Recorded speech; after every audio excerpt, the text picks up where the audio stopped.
Lathe backlash is a big issue, both in the cross slide and the compound.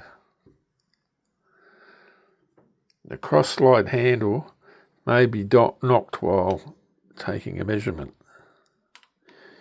Usually, if the lathe is well serviced, the brass cross nut is usually in good condition. On the compound, I usually lock the locking screw so it can't move. You've also got the tailstock backlash.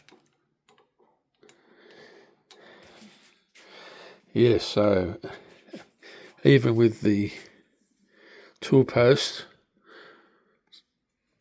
I'd always check to make sure that it's locked down, and then I automatically take the backlash out.